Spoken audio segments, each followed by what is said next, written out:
E o primeiro estágio era o do nerd que fazia coisas com programação, mas não eram coisas sérias, não serviam pra nada, né? Não serviam pra população geral. E era só nerd fazendo coisa de nerd, né? E eram coisas tão nerd que as pessoas riam desses nerds. Coisas do tipo, como assim você quer ficar no computador o dia inteiro? Como você quer ficar conectado na internet o dia inteiro?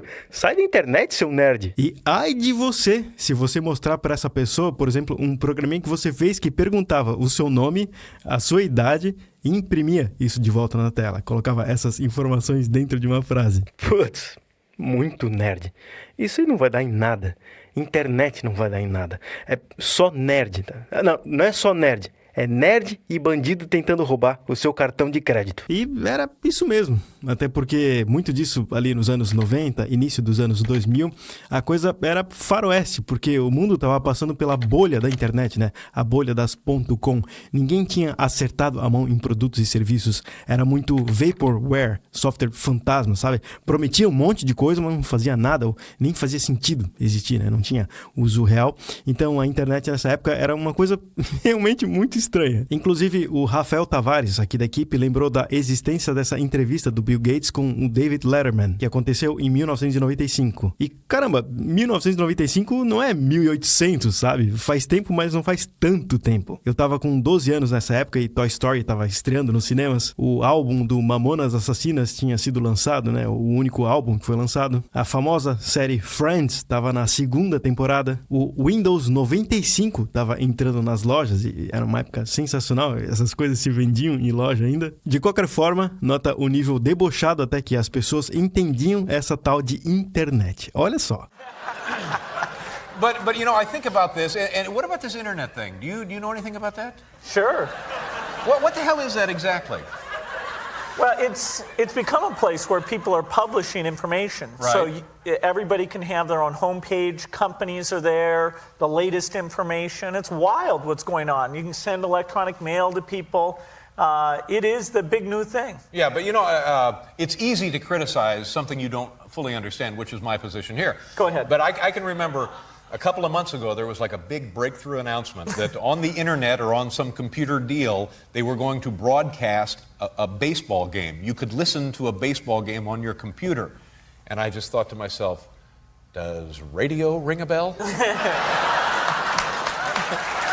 You know what I mean? It's just... Muito bizarro como que a população, num geral, não estava levando a sério o que estava por vir.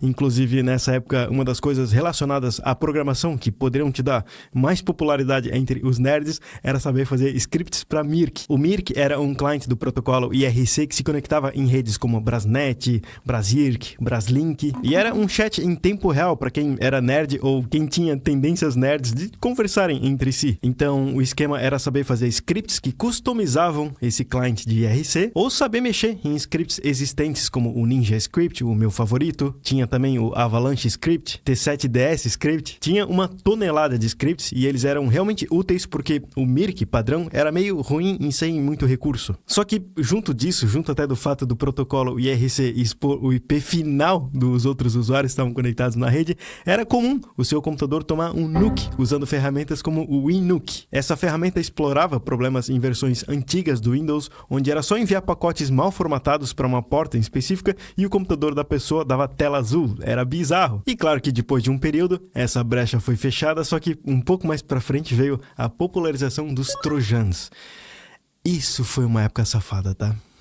E divertida ao mesmo tempo, tá? Teve um que eu usei muito que foi o NetBus. Com ele, você podia abrir e fechar a gaveta do CD da vítima, mandar mensagens que apareciam na tela, tirar print da tela. Inclusive, o ícone do patch.exe, né? O binário que você mandava para infectar o computador da pessoa, tinha o ícone de tocha padrão do Delphi, porque ele tinha sido programado em Delphi. Aí depois veio o Back Orifice, mais conhecido como BO, tinha uma variante dele com um ícone transparente que se auto-apagava quando infectava o computador da vítima. Teve também o Sub7, que começou com um clone do BO, mas que acabou se tornando uma coisa ainda mais avançada. Em resumo, nerd fazendo coisa de nerd com outros nerds. Mas por conta dessas experiências, muitos se tornaram excelentes programadores ou excelentes especialistas em segurança da informação. Tanto que em paralelo, essa maluquice do faroeste, né? Nos bastidores, a tecnologia estava evoluindo. Tinha gente sim querendo fazer um trabalho sério. E depois de um tempo, as coisas mudaram. E mudaram no estágio 2, quando o mundo se recuperou da bolha das .com, foram aprendidas várias lições, os serviços que aconteciam na vida real, né? Por exemplo, na frente do balcão, eles começaram a ser virtualizados de uma forma útil, com substância mesmo, né? Não era mais vaporware. Fora que os computadores e a internet, né? Eles realmente começaram a ganhar popularidade fora da bolha dos nerds. Essa nova tecnologia começou a atingir pessoas normais, vamos colocar assim, e para construir a infraestrutura necessária para comportar o novo volume de pessoas que estavam entrando e querendo consumir serviços online, infelizmente você precisava de pessoas de TI na sua empresa. Eu não sei se você notou, mas eu usei a palavra infelizmente. Infelizmente ter pessoas de TI na sua empresa, porque essa era a exata sensação que as pessoas tinham ao trabalhar com programadores nesse segundo estágio. E se lembra disso quando a gente chegar no assunto inteligência artificial, tá? Porque tem uma alfinetada bem dolorosa aí. Enquanto isso, sim, era realmente um saco depender de alguém de TI, porque apesar do volume de pessoas na internet ter aumentado, não era a explosão que é hoje, e TI ainda era algo isolado, assim, era uma coisa à parte, e em poucas empresas TI e internet era a parte principal, o core business da empresa, né? Era algo que veio depois, então o setor de TI era encarado como um novo problema. Era um problema ter que precisar de TI. Então, se a sua empresa precisava de TI ou precisava estar forte na internet, meus pêsames, porque era um problema mesmo. Era um problema porque se até hoje gerenciar essa área é um desafio, né? É uma arte não dominada. Imagina naquela época, né? Então, gestores tradicionais achavam um saco fazer a gestão dessa parte do negócio, primeiro por não entenderem como que esses profissionais, né, dessa nova área se comportavam, o que animava ou desanimava eles. Isso fez muitos gestores usarem táticas que funcionavam para, sei lá, animar um time de vendas, né, o pessoal mais extrovertido, né, que se empolgava com, sei lá, fazer um grito de guerra, repetindo várias vezes a mesma coisa. E aí, esses gestores tentavam usar essas táticas para animar um time de tecnologia. E assim, desastre total. Fora que as próprias pessoas de tecnologia desanimavam muito outras pessoas de tecnologia. Tiravam o brilho dos olhos de quem estava entrando na área. Eu vou falar mais sobre isso ainda dentro desse vídeo. E sim, era um ambiente muito hostil. Muito, muito, muito mais do que é hoje, em todos os sentidos. Inclusive, esse canal aqui do YouTube, ele surgiu em revolta a esse tipo de comportamento. Eu me lembro claramente na época que eu fiz a decisão de ou eu saio desse mercado, desse tipo de ambiente que é um lixo, ou eu faço meu canal para tentar ajudar, tentar contribuir com alguma mudança, e eu decidi tentar contribuir. Mas de qualquer forma, a gestão de pessoas de tecnologia era difícil por falta de conhecimento dos gestores, né? Esse foi o primeiro ponto, o que se conecta com o segundo ponto, que era gestores não entenderem como que um produto / serviço por internet funcionava ou deveria funcionar. Ninguém ainda tinha entendido e percebido o real potencial dessa nova tecnologia, então ninguém dava tanta importância assim. Na verdade, ninguém, é errado dizer, poucas pessoas e poucas empresas tinham realmente conseguido se alavancar com o resultado obtido pela internet. E num determinado momento, bastou esses poucos exemplos para as pessoas olharem e falarem: caramba, dá para usar a internet para arrebentar a boca do balão.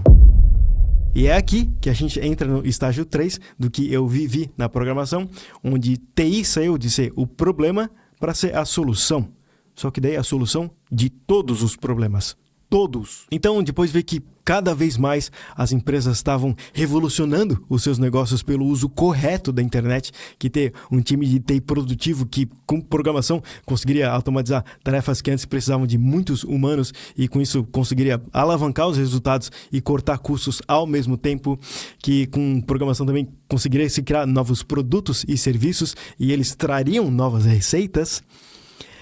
Aí o mercado virou uma loucura e o profissional de TI atingiu um hype inédito até então e, assim, era a melhor coisa do mundo. Era tanto que se pensava que era só questão de contratar um monte de programador, organizar eles em squad e o problema estava resolvido. Inclusive, na época que eu trabalhava no Pagar.me, eu fui liberado pelo CEO do grupo, né? Do grupo Stone, eu fui liberado a ter orçamento infinito para contratar novos programadores. Nenhum outro setor teve isso. Então, eu posso dizer que foi uma época muito única, por vários motivos até. Motivos positivos, motivos negativos.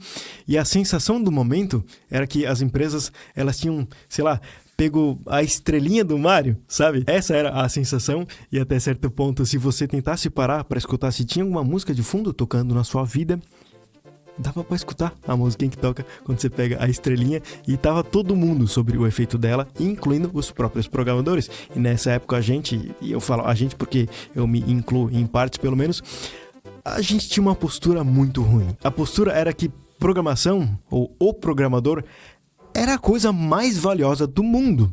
O resto das profissões era resto, porque tudo dependia de programação. Logo, tudo dependia de um programador. E a arrogância e soberba era tão grande que era comum você encontrar na internet pessoas rindo de outras profissões que estavam sendo ameaçadas pelo potencial de automatização que a programação estava trazendo. Mas aqui ainda falo de programação tradicional, tá? Não tinha nada substancial de inteligência artificial, generativa, essas coisas, não tinha nada substancial. Então, eram os programadores aqui com seus scripts e o mundo embaixo precisando desses scripts. E a sensação era, sei lá, programação ia ser a última profissão do mundo a ser inventada, né? E tudo ia surgir através da programação, sabe? A criatura nunca ia conseguir matar o criador, não teria como. E você agora aí que se ferrou porque pode ser substituído pelo meu script, quem mandou não se atualizar, né? Quem mandou não aprender a programar? Tinha muita gente com essa postura. E tudo isso foi maximizado com uma campanha que os Estados Unidos rodou de uma forma massiva, onde o Obama, presidente na época, endossou programação de uma forma inédita. Olha um pedaço desse vídeo publicado em 2013, 12 anos atrás. This week, I'm proud to join the students, teachers, businesses, and nonprofit organizations taking big new steps to support computer science in America's schools. Learning these skills isn't just important for your future.